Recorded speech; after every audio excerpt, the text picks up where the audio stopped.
Do you believe in aliens? What do you mean, aliens?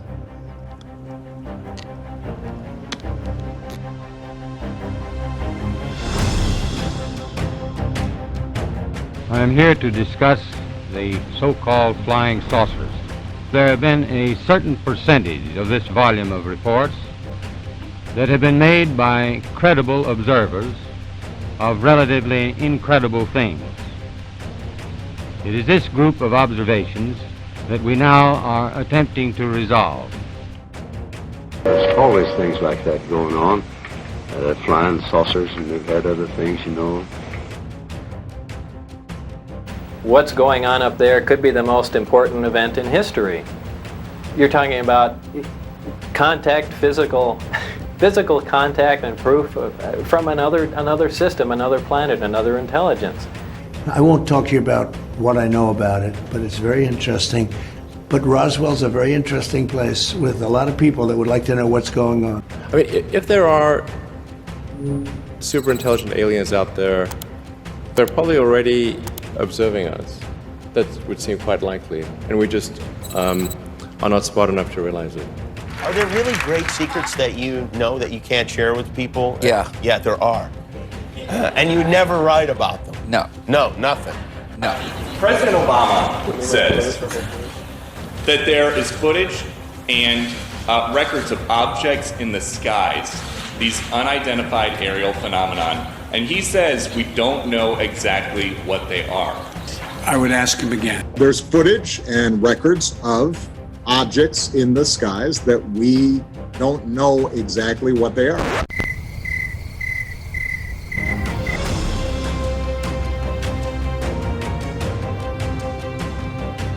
For the many who still choose not to believe in alien life visiting planet Earth from a far-off galaxy, you are already half correct about the topic, and you just did not know it.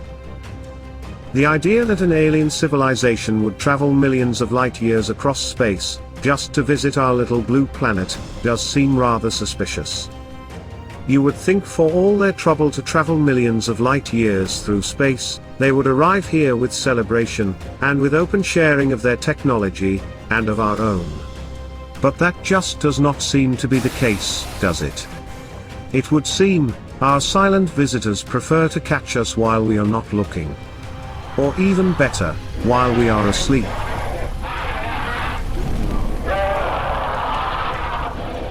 Are we really to believe that a superior race's favorite game is really hide and go seek? Although it does seem a little more like capture the flag. That is, if we consider ourselves the flags. So, why would a superior race, with the capabilities to travel millions upon millions of miles across space, just come to abduct and probe humans? Are you an alien? To you I am, yes. Are you gonna probe? Why does everyone always assume that? What am I doing? Am I harvesting farts? How much can I learn from an ass? What? According to Michael from the Council of Time, these alien visitors may be coming from a spot just a touch closer to home. In fact, according to Michael, these extraterrestrial entities may just be living right below our very feet. And little green men, they are not.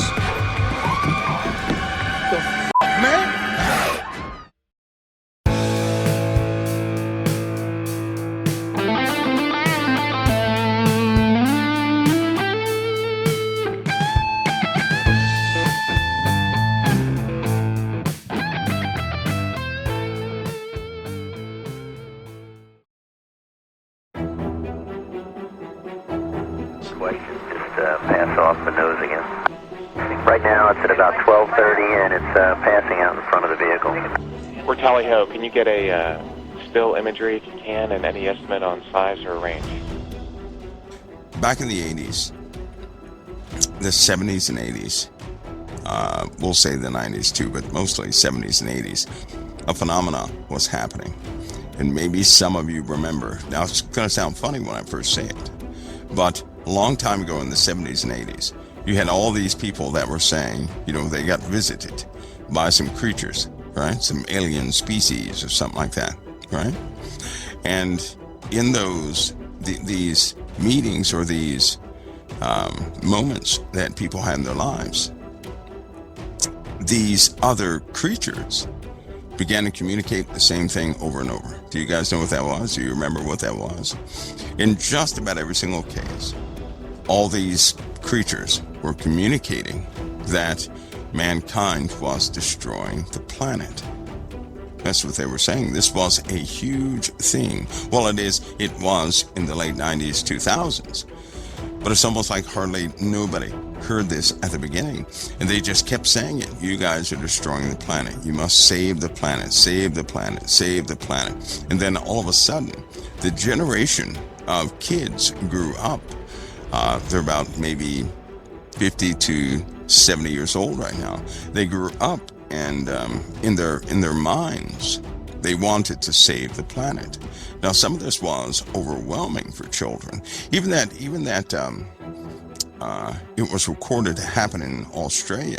Those children, they were visited, and all of them had the exact same theme. This happened in broad daylight.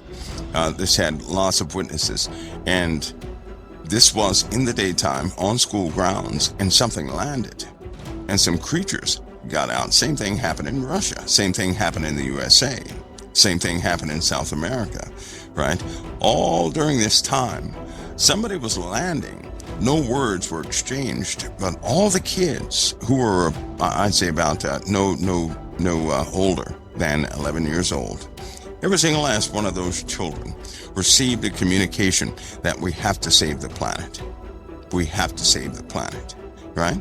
That mankind is using too many resources and we're too messy, this, that, and the other. Well, that subconsciously got in the minds of more than a few. That's when the books began to come out. That's when these kids grew up, and they began to actively begin to protest the destruction of the earth by way of trash, fuel, things of that nature.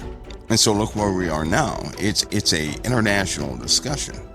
It's picked up by most liberal thinkers out there, and they believe that we have to save the planet. But it began with encounters. In every single case, every single branch of this green movement goes back to the same cause. These folks had encounters with some sort of species in broad daylight, right? And they communicated on a mass scale. These kids that were visited, I believe it was around 200 or 300 students, every single last one of them received the same communication. Same thing happened in South America. Every single last student received the same communication. And it was a real shocker at the time because it was broad daylight, right? Teachers saw it, officials saw it, which is why they have 2 special facilities in Australia right now. Now, we all know what those things are, right? You guys should know what those things are. You should know by way of history, by way of Genesis 6. You should know exactly what they are. When it comes to life being out there in the other worlds, right? I'm going to ask you something. Why would anybody who's smarter than humanity ever want to come to this place? Why? For what reason? All they would see is a bunch of people who plot to kill each other, who plot to dominate one another, who can't agree on anything, right? Who will never really get together and do anything of magnitude because we go too many different directions all the time and everybody wants to be right. Who would come here? I wouldn't come here. If I didn't live on Earth, there's no way I'd come to Earth. For what reason? For what reason? What do we offer? Nothing. That's what we offer, chaos. And plus, people forget, if you have some sort of space-bearing species, they're fine with their resources. They've gotten around. You can find water in space all day long. You don't need to come to Earth. These are ideas that people put in other folks' heads because they don't understand the nature of space itself. You don't need to come to Earth to get water. You don't need to come to Earth to get the minerals that we have on Earth, right? You don't have to come here. You can go to a lot of other places. And if they're already out there, surely they have accomplished that, right? Here we are. Nobody would want to come here. So if any species does come here from a different world, they're idiots. That's just my opinion. They can't be too smart. They can't be. Coming all the way here to do what? To give somebody a message? We greet you in peace and Mr. friendship. Chambers, don't get on that ship. The rest of the book, To Serve Men, it's a cookbook. that the trees are going to die? What? That makes no sense, right? It makes no sense because humanity does not have an ability to destroy the earth. They don't. They don't have that ability. This earth is governed. That should be clear to everybody now. Just like in our lives, we try to make many moves in our lives to advance ourselves. But for some unknown reason, we know what that reason is, we can't do everything we want to do. Something always happens. Well, what do you think that is? Those are real higher powers, right? That govern what we can and cannot do. They will only let us go so far. So all this ideology somehow that man is free to do anything he wants is false. We have limitations. We do. And anybody coming here, right, to whatever they're going to do is just weird. It makes no sense. It's not very smart. It's not very smart. You would have to love evil, love hatred, love all the things that mankind, they love themselves. What the fuck is that? Have you got it on there? Yeah. Right? You'd have to love that to come here.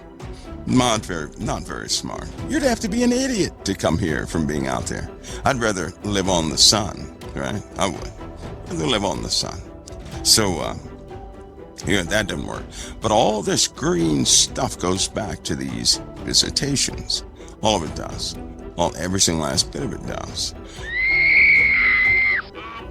And of course, in 2004, because some dates were given to mankind over time, and I know people want this to be some sort of I know they would just love for it to be scientific, love for all the scientists to stand outside, wait for the arrival of people from planet Lasagna, right? Well, no, because what's here has been here. They don't come from out there, right? They're bound here. Why would somebody, can you imagine that? Can you imagine us? We're saying, well, we're going to go and venture into space. And we're going to travel 50,000 light years, right? To go tell somebody, don't throw your trash in the streets, okay? And then we'll come back in 50,000 light years. That makes no sense. No sense whatsoever. That just doesn't make sense. You know what does make sense? Is that most, if not all, UFOs go right back into the oceans. Right back into volcanoes, right back into the earth. Have you noticed that? Which means they're not coming from out there. They're coming from here.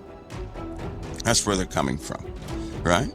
And if they're coming from inside the earth, then yes, they can see everything that we're doing. Maybe that's why the Bible said, woe unto the inhabitants of the earth and of the sea, right?